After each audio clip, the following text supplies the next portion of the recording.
Hello everyone, today we are going to discuss a new chapter of economics, that is people as resource. So student, in this chapter we will discuss that how people become a resource, what are the components or factors that will help the human beings to make or become a resource. So student, before starting this chapter, first we will discuss what is resource. Sir resource means कोई भी एक ऐसी चीज़ जो हमारी जो needs होती है उसको सेटिस्फाई करती है, that is called a resource. Okay, so the chapter people as resource is an effort to explain population of an asset for the economy rather than a liability.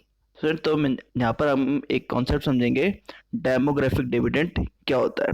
Sir demographic dividend आपके जो population 15 से लेके 59 years तक के जो लोग हैं, ठीक है, इस पॉपुलेशन को हम लोग बोलते हैं वर्किंग पॉपुलेशन, और ये हमारी कंट्री के में बहुत ही ज़्यादा है. ठीक है, तो जो ये पॉपुलेशन है जिसकी एज 15 ईयर से लेके 59 तक है, इसको वर्किंग पॉपुलेशन बोलते हैं. इसको हमको क्या करना है, स्किल्ड करना है. अब स्किल्ड करने के लिए हमको क्या करना पड़ेगा, इनको टेक्नोलॉजी से लिंक करना पड़ेगा. जैसे अभी आपके एक नया कॉन्सेप्ट निकल कर आया है, आत्मनिर्भर भारत, सेल्फ डिपेंडेंट इंडिया. तो सर इसके अंदर आपके सेल्फ डिपेंडेंट इंडिया के अंदर क्या है कि जो हमारा इंडिया है उसमें आपके दो कॉन्सेप्ट नज़र आ रहे हैं. एक तो सेल्फ डिपेंडेंट इंडिया का मतलब है कि हम देखो, इकोनॉमी आपकी दो टाइप की होती है, एक क्लोज्ड इकोनॉमी, एक होती है ओपन इकोनॉमी. तो यहाँ पर जो क्लोज इकोनॉमी होती है उसमें क्या होता है, जो कंट्री है वो दूसरे कंट्री से बिल्कुल भी इंपोर्ट और एक्सपोर्ट नहीं करता है, और जो ओपन इकोनॉमी होती है उसमें दूसरी कंट्री से इंपोर्ट एक्सपोर्ट इजीली किया जाता है. तो यहाँ पर जो सेल्फ डिपेंडेंट इंडिया आपका है, आत्मनिर्भर भारत जो कॉन्सेप्ट है, उसमें क्लोज इकोनॉमी को इम्पोर्टेंस नहीं दी गई है, उसमें ओपन इकोनॉमी को इम्पोर्टेंस दी गई है. ठीक है, जिससे हम लोग क्या कर सकें, हमारा जो एग्रीकल्चर सेक्टर है, हमारे जो इंडस्ट्री सेक्टर है, ठीक है, उनको, इन सेक्टर्स को हम लोग डेवलप्ड कर सके और एक बहुत ही अच्छा इंफ्रास्ट्रक्चर यहाँ पे बना सके. अब इंफ्रास्ट्रक्चर भी आपके दो टाइप्स के होते हैं. ठीक है, एक होता है सोशल इंफ्रास्ट्रक्चर, दूसरा होता है इकोनॉमिक इंफ्रास्ट्रक्चर. तो जो सोशल इंफ्रास्ट्रक्चर होता है इसके अंदर आपकी क्या क्या क्या चीज़ें आती हैं, हेल्थ, एजुकेशन. ठीक है, और जो आपका इकोनॉमिक इंफ्रास्ट्रक्चर होता है इसके अंदर आपकी क्या चीज़ें आती हैं, electricity, transport, communication, etcetera. Okay, तो अगर हम इन चीज़ों को मजबूत करते हैं तो क्या होगा, हमारा इंफ्रास्ट्रक्चर मजबूत होगा, और वो इंफ्रास्ट्रक्चर मजबूत किसके लिए होगा, हमारे पीपल्स के लिए होगा. ठीक है, जिससे जो पीपल्स हैं उनको हम लोग रिसोर्स इजीली बना सकेंगे, और जो एसेट्स है हमारे इंडिया के पास उसको एक बहुत ही अच्छा हम लोग शेपिंग उसकी कर पाएंगे. सो population become human capital when there is investment made in the form of education, training and medical care. In fact, human capital is the stock of skill and productive knowledge embodied in them. People as resource in a way of referring to a country working people in terms of their existing productive skill and ability. Looking at the population from this productive aspect emphasizes its ability to contribute to the creation of the GNP gross national product. Like other resource, population also is a resource, a human resource. This is the positive this is a positive side of a large population that is often overlooked when we look only at the negative side, considering only the problems of providing their population with food, education and access to health facility. तो peoples को resource बनाने के लिए हमको क्या करना पड़ेगा, उनको स्किल्स प्रोवाइड करनी पड़ेगी, उनको उनको प्रोडक्टिव बनाना पड़ेगा ताकि हमारा कम इनपुट में ज़्यादा आउटपुट आ सके. उनको अच्छी एजुकेशन दिलानी पड़ेगी, उनकी हेल्थ केयर फैसिलिटी उनको अच्छी करनी पड़ेगी, तभी हम लोग क्या कर सकेंगे, हमारा जो रिसोर्स है ह्यूमन रिसोर्स उसको अच्छे से मॉडिफाइड कर सकें. When the existing human resource is further developed by becoming more educated and healthy, we call it human capital formation that adds to the productive power of the country just like physical capital formation. तो इससे क्या होगा, हमारी जो country की जो human capital है उसको हम लोग क्या कर पाएंगे, अच्छे से यूज़ कर पाएंगे. लेकिन कब अच्छे से यूज़ कर पाएंगे, जब हम लोग उनको क्या कराएंगे, अच्छी हेल्थ और अच्छी एजुकेशन प्रोवाइड करवा सकें.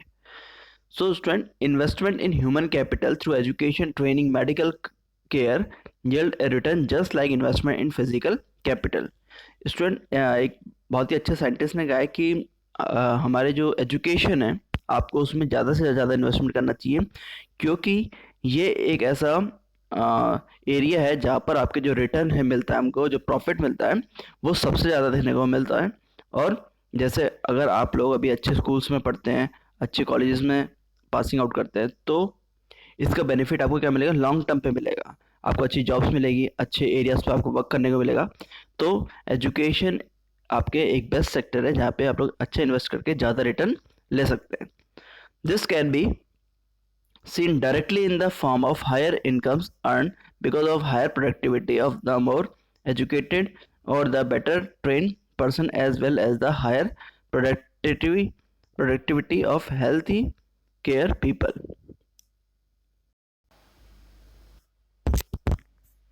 India's green revolution is a dramatic example of the how the input of greater knowledge in the form of improved production technology can rapidly increase the productivity of scarce land resource.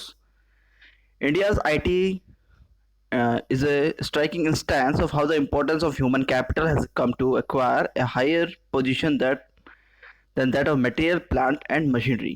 तो आपके जो India जो green revolution हुई थी उसमें basically जब किसको importance दी गई थी, आपके वीट एंड राइस के प्रोडक्शन को इम्पोर्टेंस दी गई थी। तो उसमें हम लोगों ने क्या किया था, HYV सीड्स का यूज़ किया था, हाई यील्ड वैरायटी सीड्स का यूज़ किया था, ताकि जो हमारा प्रोडक्शन है उसको हम लोग इंक्रीज कर सकें। तो हम लोगों ने उसमें किसका यूज़ किया था, IT इंफॉर्मेशन टेक्नोलॉजी का, ताकि उसमें हम लोग प्रोडक्शन का भी ध्यान रखते थे कि कितने एरिया में, कितनी लैंड में कितना प्रोडक्शन हमारा हो रहा है। सो healthier people gain through higher income. Society also gains in other indirect ways because the advantage of a more educated or a healthier population spread to those also who themselves were not directly educated or given health care. तो जो आपके ज़्यादा पढ़े लिखे लोग होंगे, ठीक है, और जिस सोसाइटी में वो लोग रहेंगे, तो उनसे जितने भी पीपल्स उनसे अफेक्ट होंगे, तो डेफिनेटली उनको भी क्या होगा, एडवांटेज इसका मिलेगा। तो स्टूडेंट हमें ऐसी सोसाइटी में रहना चाहिए जहाँ सारे पर्सन क्या हो, लर्नर हो, ठीक है, ताकि हमारे जो नॉलेज है उसमें इम्प्रूवमेंट हो सके। In fact human capital is one way superior to other resource like land and physical capital. तो हमारा जो ह्यूमन रिसोर्स है ये अदर रिसोर्सेज से बड़ा सुपीरियर है, ठीक है। Human resource can make use of land on capital, land and capital can not become useful on it's on. तो आपके जो लैंड और कैपिटल है इसको कोई यूज़ नहीं है इसका तब तक आपके, जब तक आपके ह्यूमन को हम लोग रिसोर्स नहीं बना सकते, ठीक है। फॉर एग्जांपल आपके जो सन है वो स्टार्टिंग से ही हमारे अर्थ वो उसकी हीट हमको अर्थ को मिलती रही है, लेकिन वो कब हमको समझ आया, जब हम लोगों ने उससे क्या बनाना सीख लिया, सोलर एनर्जी बनाना सीख लिया। तो सोलर एनर्जी किसने बनाया, ना ह्यूमन ने बनाया, ना तो उसको लैंड ने बनाया, ना उसको कैपिटल यानी कि पैसे ने बनाया। तो इसलिए हमारे जो ह्यूमन रिसोर्स है वो हमारे लिए ज़्यादा इंपॉर्टेंट हो जाता है। For many decades in India a large population has been considered a liability rather than an asset. Asset का मतलब होता है स्टूडेंट, हमारी जितनी भी पूंजी होती है उसको बोलते हैं एसेट्स, संपत्ति। तो एक बहुत बड़े टाइम से देखा गया है कि जो इंडिया की जो लार्ज पॉपुलेशन है, ठीक है, वो क्या है, हमारे लिए लायबिलिटी बन चुकी है, हमारे लिए मुसीबत बन चुकी है। तो वो मुसीबत क्यों बन चुकी है, क्योंकि हम उसको एम्प्लॉयमेंट प्रोवाइड नहीं करवा पा रहे हैं। But a large population need not be a burden for the economy. It can be turned into asset by investment in human capital, for example by spending resource on education and health for all, training of industrial and agricultural workers in the use of modern technology, useful scientific researches and so on. तो बहुत सारी population को हम लोगों ने क्या किया है, स्किल्ड किया है, उनको अच्छे एजुकेशन प्रोवाइड किए, उनको ट्रेनिंग दी गई है इंडस्ट्री में, एग्रीकल्चर में, ठीक है, उनको साइंटिफिक टेम्परामेंट से उनकी प्रॉब्लम्स को सॉल्व किया गया है ताकि वो हमारे लिए क्या बन सके, रिसोर्स बन सके। The two following cases illustrate how people can try to become a more productive resource. तो यहाँ पे एक स्टोरी है साइकिल की, ठीक है, इसको पढ़ते हैं। इसमें क्या लिखा गया है, विलास एंड साइकिल की। There were two friends Vilas and cycle living in the same village Seemapur. तो यहाँ पे दो दोस्त हैं, साइकिल एंड विलास, ये दोनों सीमापुर में रहते हैं। Sakal was a 12-year-old boy, his mother Sheela looked after domestic chores. तो जो शकल है यहाँ पे वो 12 साल का है और उसकी जो मदर है वो क्या करती है, घरों में काम करती है। His father Buta Chaudhary work in an agriculture field, Shakal help his mother in domestic chores. तो जो शकल है वो क्या करती है, सॉरी शकल की जो मदर है वो घर के काम संभालती है और उसका जो फादर है वो क्या करता है, एग्रीकल्चर एक्टिविटीज़ को संभालता है। He also looked after his younger brother Jeetu and sister Seetu, और वो क्या करता है, अपने जो जीतू और सीतू हैं उनको भी वो संभालता है। His uncle Shyam had pass the matriculation examination but was sitting idle in the house as he had no job. और जो उसके चाचा हैं उन्होंने 10th पास किया है, मैट्रिक का मतलब 10th पास, लेकिन वो घर पे बैठे हैं और उनके पास कोई भी जॉब नहीं है। They force Sakal, Buta and Sheela were eager to teach Sakal. और जो बूटा और शीला की जो साकल के फादर है, पेरेंट्स है, वो क्या करते हैं, साकल को पढ़ाने में हेल्प कर रहे हैं। They force him to join the village school which he soon join. वो क्या बोलते हैं उसको कि जो विलेज में, गांव में जो स्कूल है उसको ज्वाइन कर ले। He started studying and completed his higher secondary examination. His father persuaded him to continue his study. He raised a loan for Sakal to study a vocational course in computers। तो जैसे ही वो 10th-12th कर लेता है तो साकल का जो father है उसको बोलता है कि अब आपको आगे अपनी कंटिन्यू स्टडी करनी चाहिए, और उसको एक कंप्यूटर कोर्स में स्टडी करने के लिए बोलता है। Sakal was meritorious and interested in studies from the beginning. तो साकल है वो बहुत इंटेलिजेंट है स्टार्टिंग से ही। With great vigour and enthusiasm he completed his course. After some time he got a job in a private firm. और वो बहुत ही मेहनत से क्या करता है, वर्क करता है और उसको फाइनली प्राइवेट फर्म में जॉब मिल जाती है। He even design a new kind of software. He even designed a new kind of software. This software helped him increase the sale of the firm. His boss acknowledged his service and rewarded him with a promotion. तो जो साकल है वो बहुत ही अच्छा काम करता है company के लिए और कंपनी उसको कह देती है, प्रमोशन दे देती है। तो ये स्टोरी हुई आपकी साकल की। अब देखते हैं विलास की क्या स्टोरी है। विलास was A 11 year residing in the same village as Sakal. Vilas' father Mahesh was a fisherman. His father passed away when he was only 2 years old. तो जो विलास है उसकी कंडीशन बहुत ही पैथेटिक है। उसके फादर पास कर चुके हैं, मतलब उनकी डेथ हो चुकी है, और वो सिर्फ 2 साल का था। और उसके फादर क्या करते थे, फिशरमैन थे, मछली पकड़ा करते थे। हिज मदर ग्रीटा sold fish to earn money to feed the family. और जो उसकी मदर है वो क्या करती है, फिश को बेचती है और अपने घर का खर्चा चलाती है। She bought fish from the land owners pond and sold it in the nearby mandi. और वो जो वहाँ के लैंड ओनर्स के जो तालाब है उनसे मछली खरीदती है और लोकल की मंडी में उसको सेल कर देती है। She could earn only ₹150 a day by selling fish. Vilas became a patient of arthritis. His mother could not afford to take him to the doctor. और जो विलास है वो किसका पेशेंट है, एर्थराइटिस का पेशेंट है। इसमें जो हमारी जो बोन्स होती हैं वो थोड़ी कमज़ोर रहती हैं, और जो उसकी मदर है ग्रीटा वो उसको इतनी मतलब अफोर्डेबल नहीं है कि उसको एक अच्छे डॉक्टर के पास ट्रीटमेंट ले सके। He could not go to school either. He was not interested in studies. He help his mother in cooking and also looked after his younger brother Mohan. तो जो विलास है क्या करता है, वो बिल्कुल भी पढ़ाई में इंटरेस्ट नहीं दिखाता और अपनी मदर है उसकी कुकिंग में हेल्प करता है। After his younger brother Mohan, और मोहन को भी वो संभालता है। After some time his mother fell sick and there was no one to look after her. और कुछ टाइम बाद उसकी मदर भी बीमार पड़ जाती है और उनकी देखने के लिए कोई भी नहीं होता है। There was no one in the family to support them. और उनके घर में कोई भी ऐसा बड़ा नहीं है जो उनको सपोर्ट कर सके।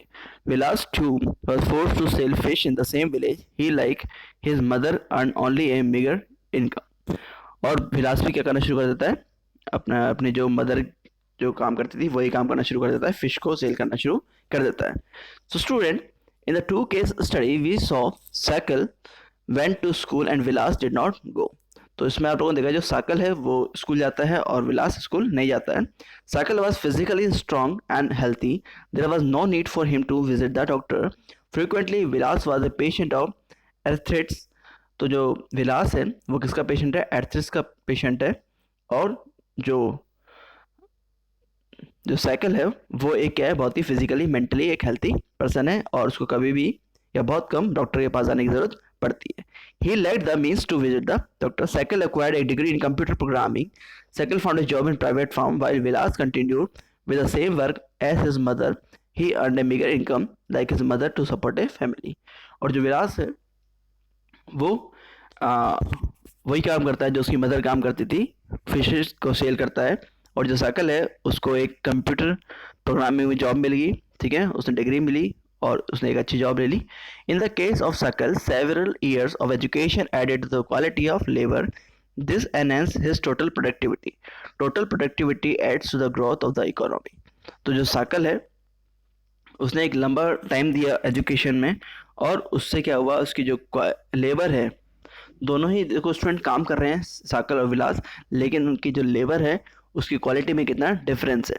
तो जो साकल है उसने अपने जो टाइम दिया वो किसको दिया, एजुकेशन को दिया, और वहीं पे जो विलास है उसने जो टाइम दिया किसको दिया, फिशरमैन को दिया, मछली पकड़ने में दिया। तो जो विलास है उसकी जो कंडीशन है वो बहुत ही पैथेटिक है, वहीं पे जो साकल है वो अपनी उसकी कंडीशन बहुत ही अच्छी है, और उसका जो लेबर है उसका आउटपुट भी क्या है, ज़्यादा है। तो इससे क्या होता है, हमारी जो टोटल प्रोडक्टिविटी है कंट्री की वो इंक्रीज कर जाती है। This in turns pays an individual through salary और in some other form of his choice. तो इससे क्या होगा, जब एक इंडिविजुअल की क्वालिटी इम्प्रूव होगी तो उससे हमारी कंट्री की जो इकोनॉमी है वो भी क्या करेगी, इंक्रीज करेगी। In case of Vilas there could not be an education or health care in the early part of his life. He spent his life selling fish like his mother. Henceforth, he draws the same salary of unskilled labor as his mother. तो जो विलास है वो एक क्या है, unskilled labour है, वहीं पर जो आपके साइकिल है वो क्या है, एक स्किल्ड लेबर है। जो साइकिल है उसने अपनी जो पूरी लाइफ है वो अच्छे से स्टडी करने में स्पेंड की है, वहीं पर जो विलास है उसको अच्छी एजुकेशन नहीं मिल पाई। तो investment in human resource can give higher rates of return in future. तो एजुकेशन में हमेशा आपको इन्वेस्टमेंट करना चाहिए, ताकि कितनी महंगी बुक हो लेकिन उसमें एक भी चीज़ अगर आप लोग सीख जाते हो तो वो बुक आपको ज़रूर परचेज करनी चाहिए, ठीक है। This investment on people in the same as investment in land and capital. A child too with investment made on education a high return in future in the form of high earnings and greater contribution to the society। तो अगर हम एक person को अच्छी education और health provide कराते हैं तो वो हमारी जो सोसाइटी है उसको एक हायर अमाउंट में प्रॉफिट प्रोवाइड करवाता है, कंट्रीब्यूट करता है। Educated parents are found to invest more heavily on the education of their child. This is because they have realise the importance of education for themself. तो जो educated parents होते हैं वो क्या करते हैं, अपने बच्चे को अच्छी एजुकेशन प्रोवाइड कराते हैं क्योंकि उनको एजुकेशन की इम्पोर्टेंस पता होती है। वहीं पर ही जो पेरेंट्स अपने बच्चे को एजुकेशन नहीं प्रोवाइड कराते हैं उनको एजुकेशन अच्छी प्रोवाइड करवानी चाहिए, उनको एजुकेशन की इम्पोर्टेंस समझनी चाहिए। There are also conscious of proper nutrition and hygiene. Education के साथ साथ हमें किसका ध्यान रखना चाहिए, हाइजीन का भी ध्यान रखना चाहिए, अच्छी न्यूट्रिशन फूड हमको लेना चाहिए। They accordingly look after their children's need for education at school and good health. A virtuous cycle is thus created in this case. In contrast, a vicious cycle may be created by disadvantaged parents who themselves uneducated and lacking in hygiene keep their children in a similar disadvantaged state। तो यहाँ पे जो एक word आया है vicious cycle, इस vicious cycle का मतलब क्या है, जैसे कोई स्टूडेंट है, ठीक है, अगर उसको हम लोगों ने अच्छी एजुकेशन नहीं प्रोवाइड करवाई तो क्या होगा, ये जो स्टूडेंट है क्या रह जाएगा, अनएजुकेटेड रह जाएगा। अब जो इसके बच्चे होंगे, ठीक है, उनको भी अच्छे से एजुकेशन के लिए क्या नहीं कर पाएगा, एंकरेज नहीं कर पाएगा। तो इससे क्या होगा, हमारा जो पूरा साइकिल है वो क्या हो जाएगा, गड़बड़ जाएगा। फिर उसके बच्चे होंगे वो भी क्या हो जाएंगे, अनएजुकेटेड हो जाएंगे। इस तरीके से हमारा जो पूरा साइकिल है ये क्या हो जाएगा, खराब हो जाएगा। तो इसी को बोलते हैं स्टूडेंट आपके vicious cycle. So countries like Japan have invested in human resource, they did not have any natural resource।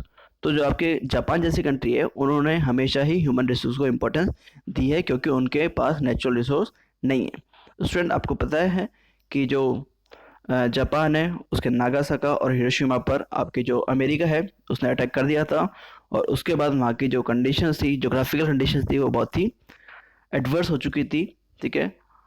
और जो जापान है, आइलैंड कंट्री है, वहाँ पर इतने नेचुरल रिसोर्स नहीं मिल पाते हैं, इसलिए जापान ने क्या किया, अपने ह्यूमन रिसोर्स को इम्पोर्टेंस दी और ह्यूमन रिसोर्स को उन्होंने क्या किया, स्किल्ड किया, अच्छे एजुकेशन उनको दी गई. The important natural resource needed to in their country, how did they become rich develop? They have invested on people specially in the field of education and health. तो वो क्या करते हैं, जितने भी अदर थिंग्स होती हैं, नेचुरल थिंग्स होती हैं, वो दूसरी कंट्री से इंपोर्ट कर लेते हैं और जो उनके खुद के रिसोर्स हैं यानी कि ह्यूमन बींग्स, उनको क्या करते हैं, वो अच्छे एजुकेशन और उनकी हेल्थ पर ध्यान रखते हैं ताकि वो एकदम फिट एंड हेल्थी रह सकें. These people have made efficient use of other resources like land and capital. Efficiency and the technology evolved by people have made these countries rich and developed. तो इन कंट्रीज को develop बनाने के लिए, इन countries को rich बनाने के लिए क्या काम किया गया है, यहाँ की टेक्नोलॉजी और एफिशिएंसी पे बहुत ज़्यादा ध्यान दिया गया है. ठीक है. So economic activities by men and women. Like Vilas and Sakal, people have been engaged in various activities. We saw that Vilas sold fish and Sakal got a job in the firm. The various activities have been classified into three major sectors.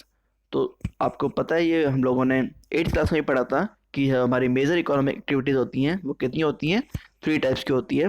Primary activities, secondary activities and tertiary activities. जो primary activities होती है उसमें हम लोग basically focus करते हैं agriculture को.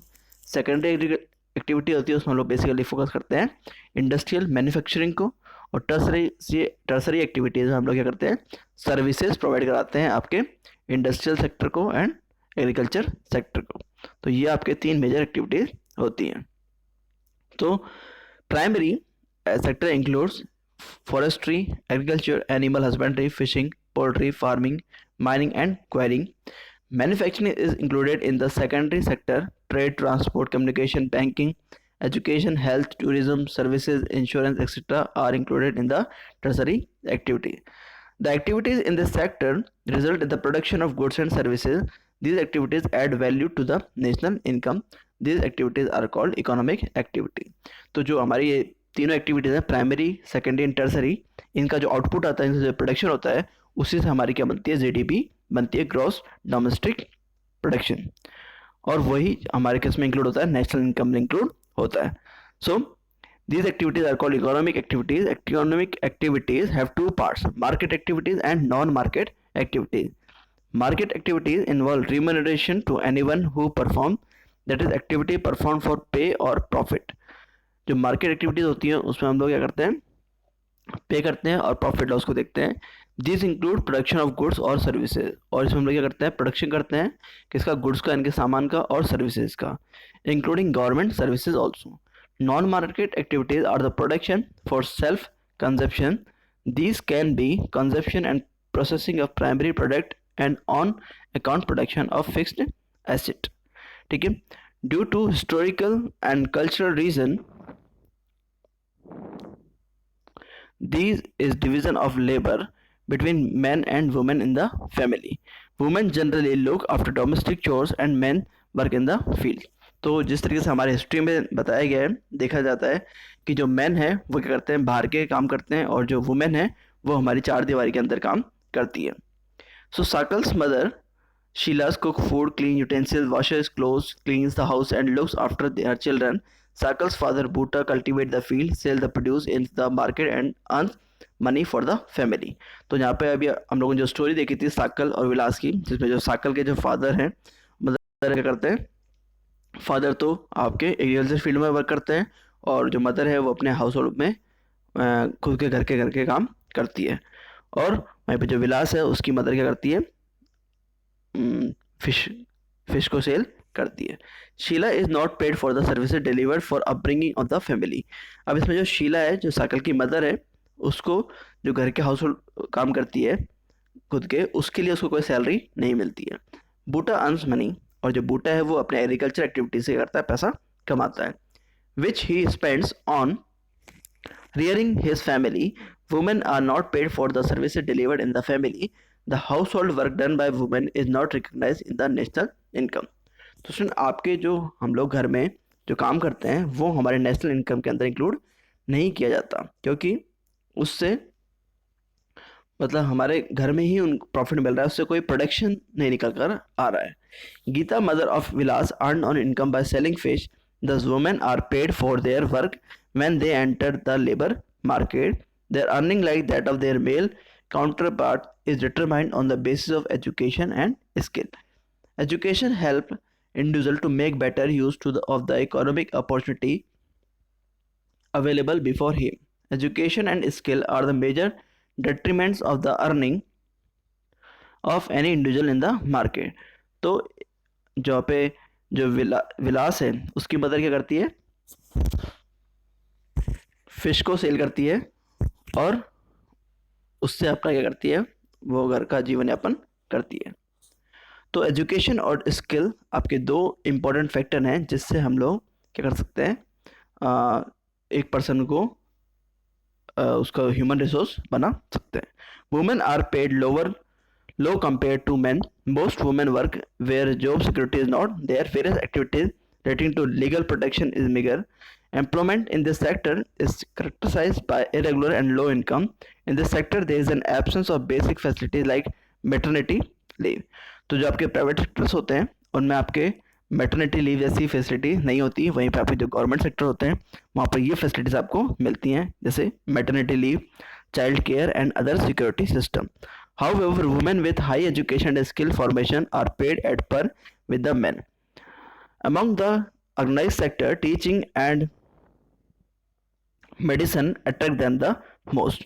और जो आपके वुमेन्स हैं उनको जनरली कौन से प्रोफेशन के लिए अच्छा समझा जाता है, टीचिंग और आपके मेडिकल सेक्टर में, क्योंकि ये एक सिक्योर सेक्टर माने जाते हैं हमारी इंडियन सोसाइटी के हिसाब से, जिसमें जो वुमेन है वो अच्छे से वर्क कर सकती है. So, some women have entered administrative and other services, including jobs that need high levels of scientific and technological competence. Ask your sister or your classmate what she would like to take up as career. तो जो आपकी women है वो आपके medicine यानी कि doctor और teaching में तो रहती हैं, साथ ही आपके एडमिनिस्ट्रेटिव वर्क में भी आपके काम करती है, पॉलिटिक्स में भी काम करती है. नेक्स्ट है आपका क्वालिटी ऑफ पॉपुलेशन. स्टूडेंट, इसको हम लोग नेक्स्ट सेक्टर में कवर करेंगे. Thank you and have a nice day.